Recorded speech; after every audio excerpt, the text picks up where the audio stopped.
जब राजा राजा विक्रमादित्य राज सिंहासन छोड़कर घर द्वार छोड़ के महल छोड़ के जाए लगे कैलाश पर्वत पे चल के कैलाश पर्वत एकांत में भगवान का भजन करब। उस समय छोट भाई भरथरी अपने भैया विक्रमादित्य से कहना का कहलन है। अब यहाँ एक लाइन गीत पर कि हे समरू बाय पिपर तरे नदिया, हे समरू बाय पिपर तरे नदिया।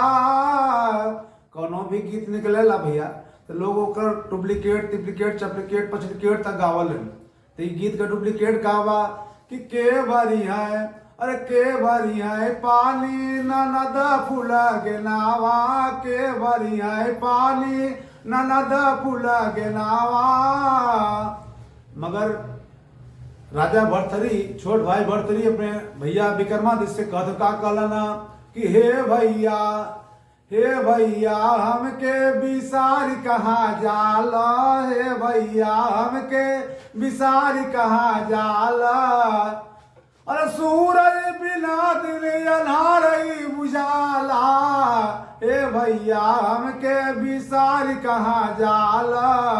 कि तोरे बिना सुना लागी बखरिया, बगिया बीरान जैसे उगना जोरिया।